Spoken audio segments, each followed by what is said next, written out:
Behind the gentle story of a Depression-era sharecropping family lies a treasure trove of Hollywood secrets. From bizarre casting decisions involving real judges and ministers, to a groundbreaking marketing strategy targeting churches, to the shocking revelation that the film's title character barely appears on screen, yet somehow earned no credit at all.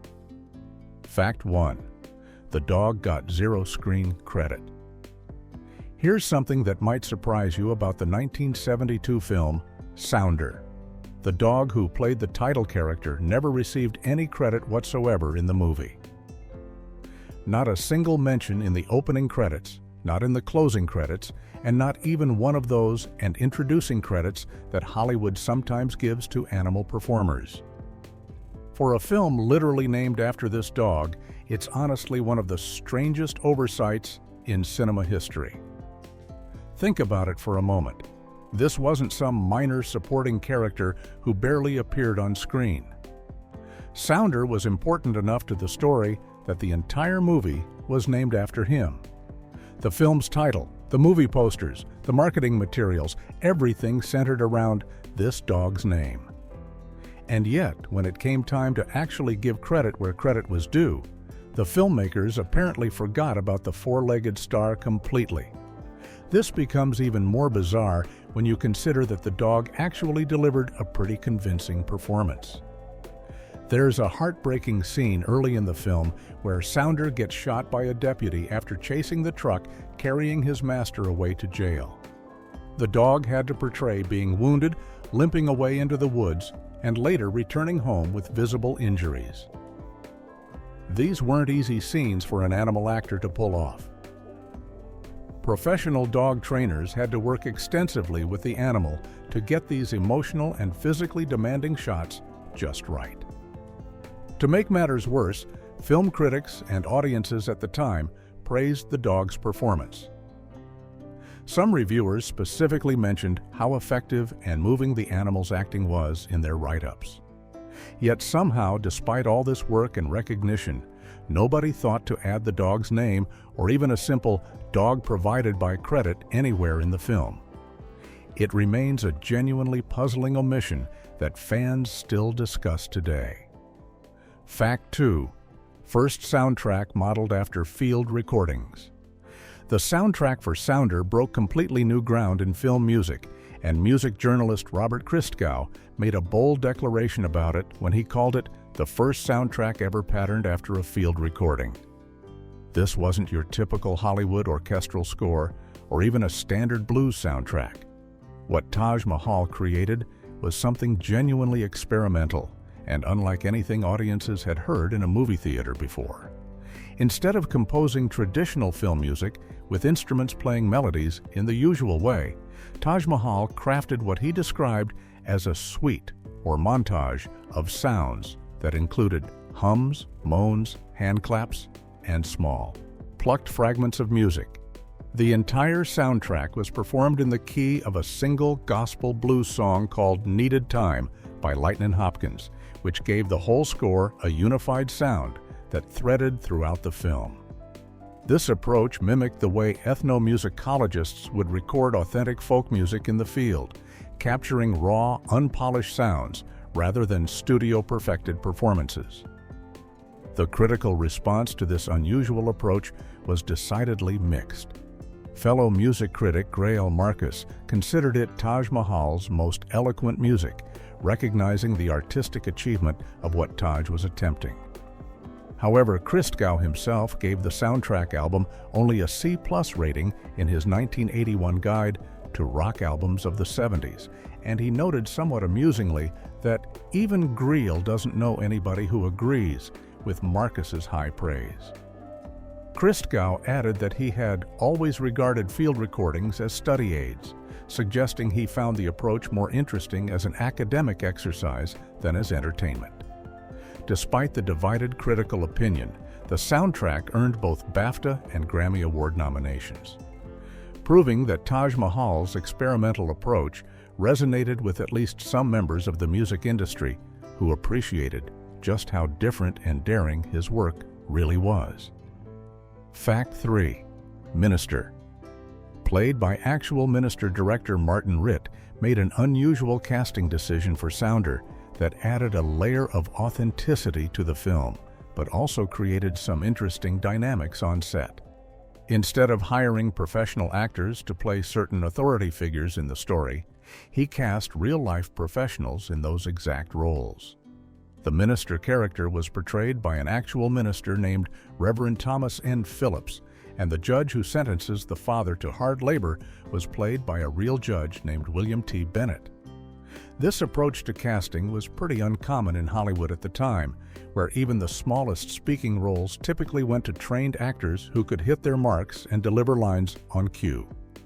But Ritt clearly believed that having genuine authority figures play these parts would bring something special to the film that professional actors might not be able to replicate.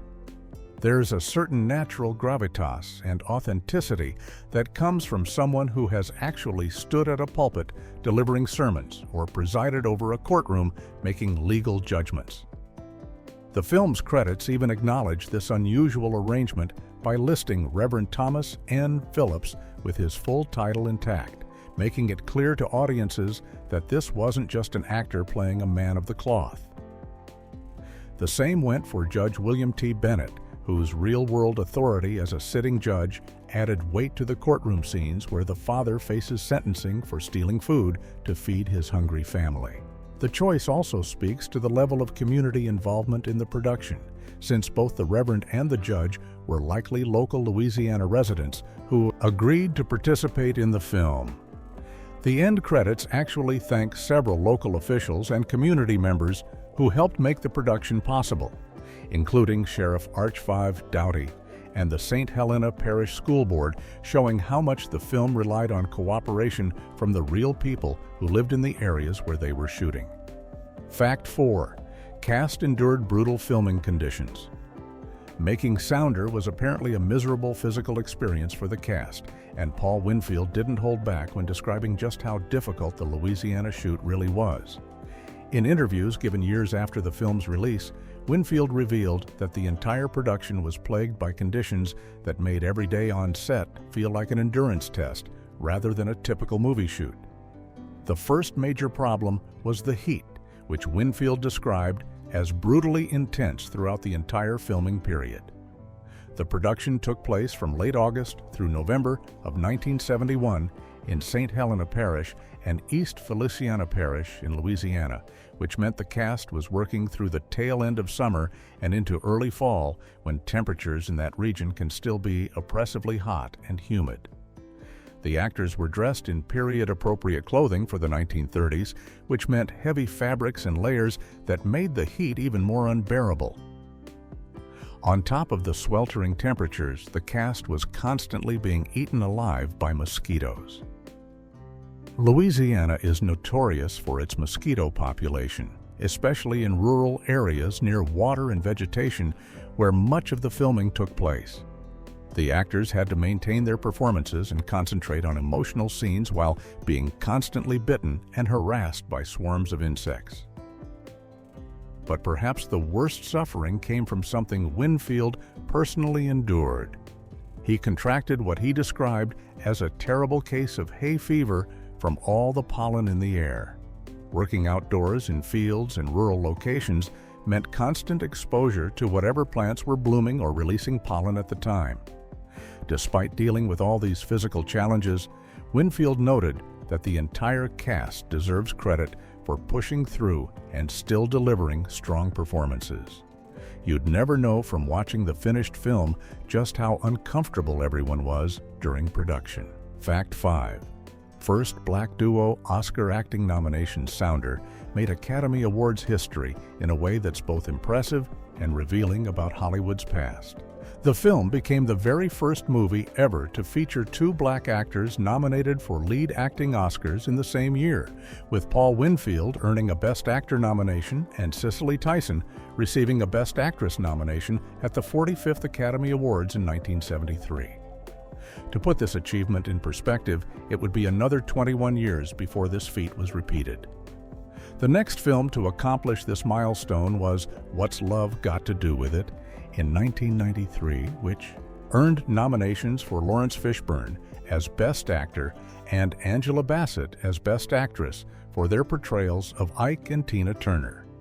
After that, audiences had to wait another 27 years until Ma Rainey's Black Bottom in 2020, when Chadwick Boseman and Viola Davis both received nominations.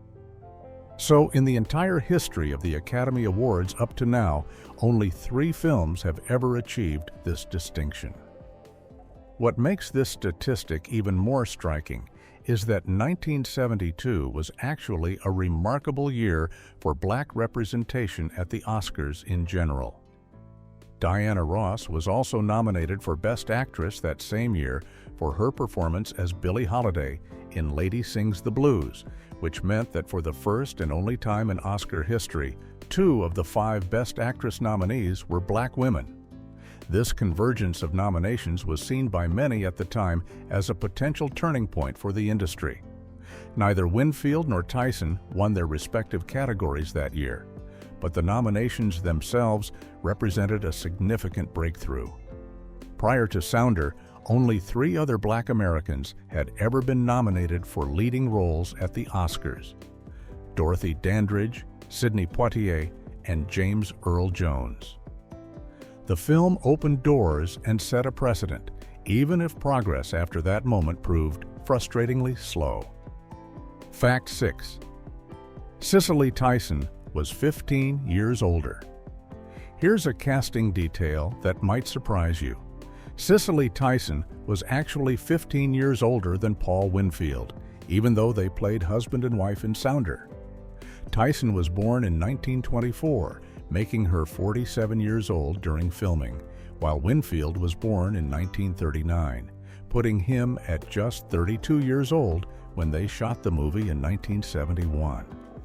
Despite this significant age gap, their on-screen chemistry was so natural and convincing that audiences and critics never questioned whether they were believable as a married couple. This speaks volumes about the incredible acting abilities of both performers and the way director Martin Ritt captured their relationship on screen. The film portrays Nathan and Rebecca Morgan as a couple who have been together long enough to have 3 children and to have developed the kind of deep understanding that comes from years of marriage. They needed to convey a lived-in quality to their relationship, showing the comfort and intimacy of 2 people who know each other completely. Somehow, Tyson and Winfield achieved this despite the real-world age difference that could have easily broken the illusion. Part of what made it work was likely Tyson's ability to transform herself physically for the role. She was known for her elegant appearance in real life, but she completely embodied the character of a worn-down sharecropper's wife, aged by hard labor and difficult circumstances. Meanwhile, Winfield brought a weariness to his performance that made his character seem older than his actual years. The combination of their talent and commitment to the characters meant that nobody watching the film had any reason to doubt they were a couple who had weathered many years of hardship together in Depression-era Louisiana. Fact 7. Anachronistic Sheriff Sideburns actor James Best, who played Sheriff Young in Sounder, sports a very noticeable continuity error throughout the entire film that somehow made it past everyone involved in production. Best wore thick, prominent sideburns that were absolutely characteristic of the early 1970s when the movie was being made, but they were completely out of fashion for 1933 when the story actually takes place. This kind of anachronistic detail is exactly the sort of thing that period films usually go to great lengths to avoid. The early 1930s had very specific grooming standards for men, especially for authority figures like law enforcement officers. Sideburns during that era, if they were present at all, tended to be very short and closely trimmed, nothing like the longer, bushier sideburns that became popular in the late 1960s and early 70s. Best's facial hair looks like it walked straight out of 1972 and into a Depression-era Louisiana setting, creating a jarring visual disconnect for anyone paying close attention to historical accuracy. What makes this era particularly interesting is that period films typically have costume designers and makeup artists whose entire job is to catch these kinds of mistakes. someone should have noticed during filming that the sheriff's sideburns didn't match the time period and asked Bess to trim them or cover them with makeup. The fact that this detail survived through filming, editing, and final review suggests that either nobody caught it or they decided it wasn't important enough to fix. The mistake becomes even more obvious when you compare Best's appearance to the other male actors in the film, most of whom have period-appropriate haircuts and grooming. It's one of those small details that once you notice it, you can't unsee it, and it serves as a reminder that even acclaimed, Oscar-nominated films can have surprisingly visible continuity errors slip through the cracks. Fact 8. Screenwriter initially refused the job. Lonnie Elder III, who would go on to make history as the first African-American screenwriter ever nominated for an Academy Award, actually turned down the opportunity to write Sounder multiple times before finally agreeing to do it. Producer Robert B. Radnitz and director Martin Ritt had to work hard to convince Elder that this was a project worth his time and talent, and it's fascinating to think about how different film history might have been if they hadn't succeeded in changing his mind. Elder was already an established playwright at the time, best known for his work Ceremonies in Dark Old Men, which had been a critical success and was even a runner-up for the 1969 Pulitzer Prize in Drama. He had a specific artistic vision and apparently wasn't immediately interested in adapting someone else's novel for the screen, especially a children's book. In a November 1972 interview, Elder explained that he initially refused the assignment, but that Radnitz and Ritt personally approached him after seeing one of his plays and convinced him to work with them. What ultimately brought Elder on board was the creative freedom he was given to reshape the story. While William H. Armstrong's original novel focused heavily on the family's concern for their dog, Elder stated that he preferred to shift the emphasis toward the family's daily survival and their relationships with each other. He wanted to keep the story accurate in its historical context without going off on what he called present-day fantasies, meaning he aimed to portray the Depression-era South truthfully rather than imposing modern sensibilities onto the material. This creative control made the project worthwhile for Elder, and his screenplay earned widespread critical acclaim along with that historic Oscar nomination. Fact 9. Unprecedented church marketing blitz. 20th Century Fox took a completely innovative approach to marketing Sounder that was essentially unheard of for a major Hollywood release at the time. Instead of relying solely on traditional advertising methods like television commercials and newspaper ads, the studio pioneered a grassroots strategy that focused heavily on targeting religious organizations and schools. This wasn't just a minor part of their campaign, it was central to how they promoted the film. Producer Robert B. Radnitz personally took on an exhausting promotional tour, visiting 35 different cities to hold special screenings and speak directly to community groups. In total, the marketing campaign included over 500 separate screenings organized specifically for churches, schools, and religious organizations. The effort even included 60 simultaneous sneak preview screenings held in New York City alone, showing just how committed Fox was to this unconventional approach. The religious establishment responded enthusiastically to these outreach efforts. The Catholic Film Office officially endorsed the film, lending it credibility with Catholic audiences across the country. The National Council of Churches went even further by creating an entire study guide for religious educators who wanted to use the film as a teaching tool. Fox also commissioned their own study guide, prepared by Dr. Roscoe Brown Jr., who was the Director of Afro-American Affairs at New York University, to help schools incorporate the film into their curricula. This strategy proved remarkably successful and helped Sounder overcome widespread industry skepticism that a serious drama about a black family could be commercially viable. The focused group sales approach in major cities created word-of-mouth buzz in communities that traditional advertising might not have reached as effectively, and it demonstrated that thoughtful, targeted marketing could work just as well as, if not better than, conventional mass-market campaigns. Fact 10. $1 million on marketing for under $1 million. Film, 20th Century Fox made an absolutely extraordinary financial commitment when they decided to spend over $1 million promoting Sounder, especially considering that the film itself was made for less than $1 million. This meant the studio was spending more money on marketing than had been spent on the entire production, including cast salaries, location costs, and everything else. That kind of marketing budget ratio was virtually unheard of at the time and represented a massive financial gamble. The decision to pour so much money into promotion becomes even more remarkable when you understand the context of the era. There was widespread skepticism throughout Hollywood that a serious drama about a black family could be commercially successful. The prevailing belief among studio executives was that the black film market was exclusively interested in action movies and exploitation features, not quiet family dramas set during the Great Depression. Even industry trade publication. Variety noted that Sounder had been, for good or ill, singled out to test whether the black audience will respond to serious films about the black experience, rather than the flashy blaxploitation movies that were popular at the time.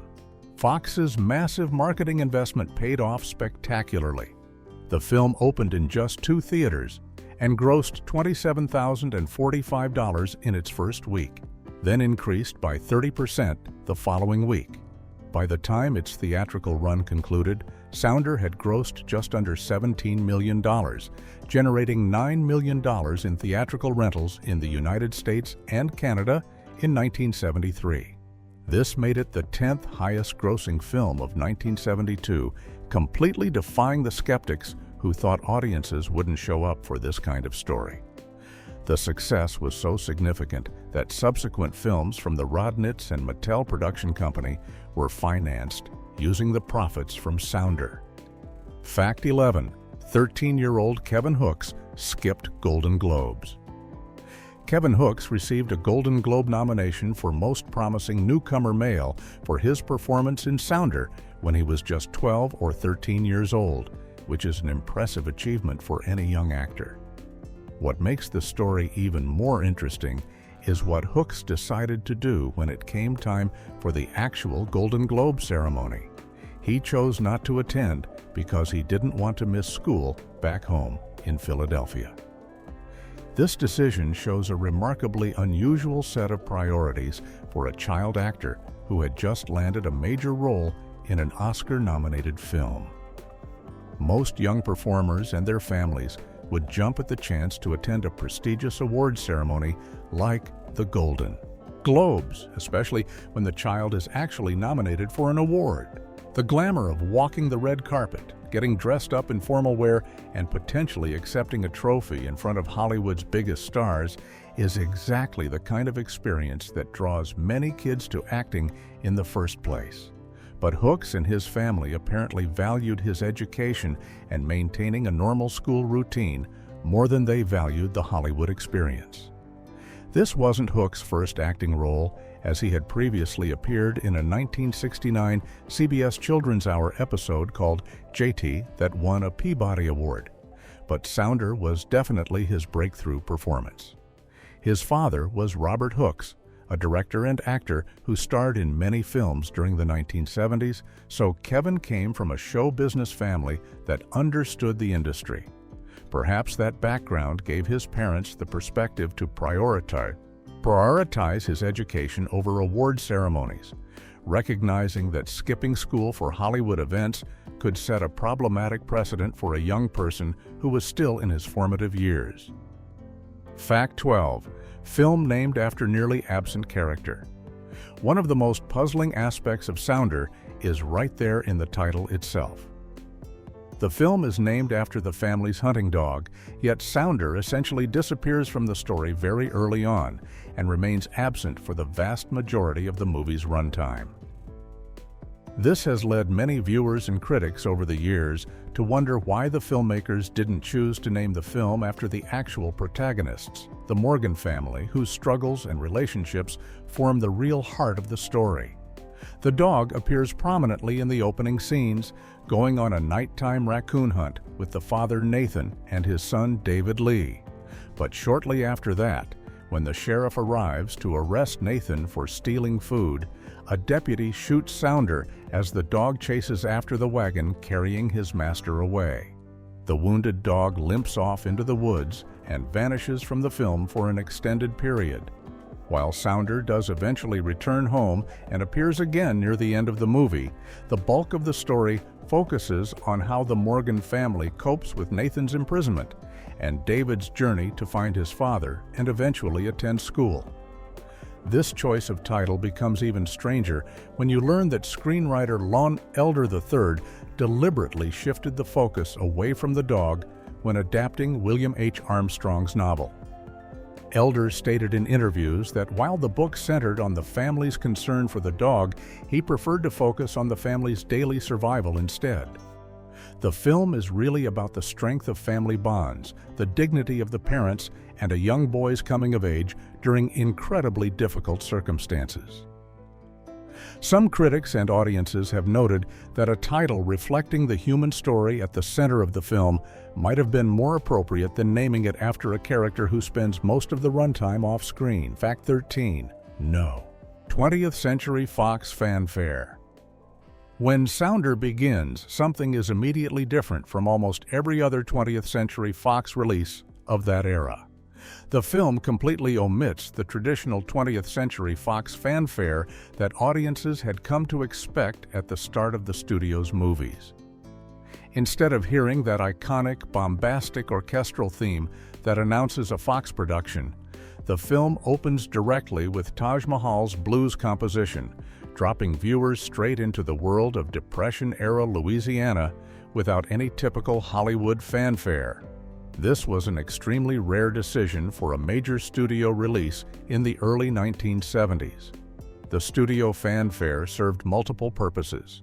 It was branding, it built anticipation, and it signaled to audiences that they were about to watch a big-budget Hollywood production. Studios were generally very protective of their audio logos and insisted on including them at the beginning of their films. For Fox to allow this omission meant that director Martin Ritt and the creative team must have made a compelling argument that the traditional fanfare would clash with the film's tone and immediately pull viewers out of the authentic rural Southern atmosphere they were trying to create. The decision to start with Taj Mahal's music instead was clearly intentional and artistic rather than an oversight. The film opens with the original Lightnin' Hopkins recording of Needed Time, the gospel blues song that serves as the foundation for the entire soundtrack. This creates an immediate mood that's quiet, contemplative, and rooted in authentic Black Southern musical traditions. Following that with a loud, triumphant orchestral fanfare would have created a jarring tonal shift that might have undermined everything the filmmakers were trying to accomplish with their opening scenes.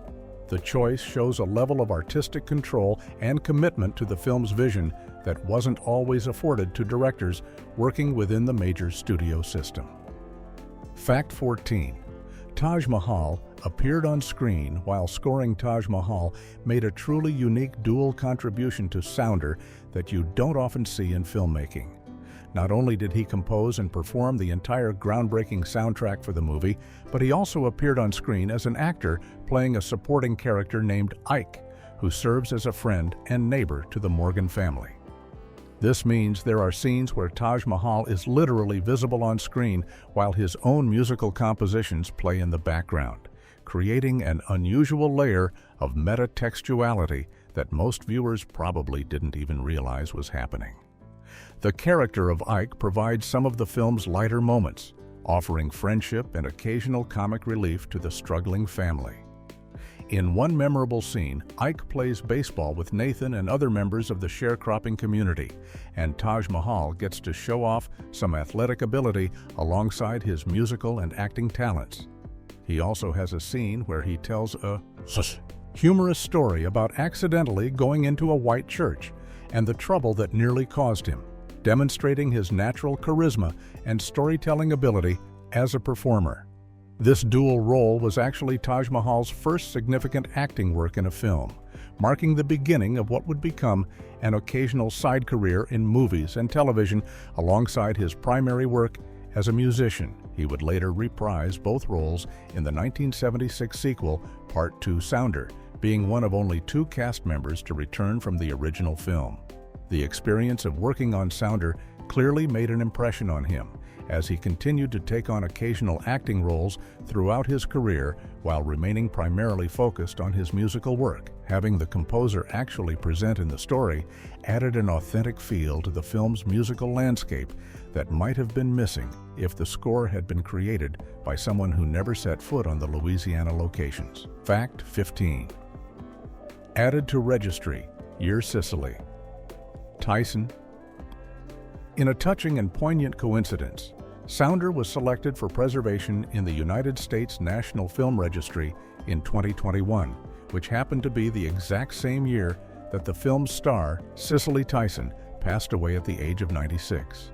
The timing of these 2 events created an unintentional but meaningful connection, as the honor for the film came during the same year the world was mourning and celebrating the legacy of one of its most powerful performers.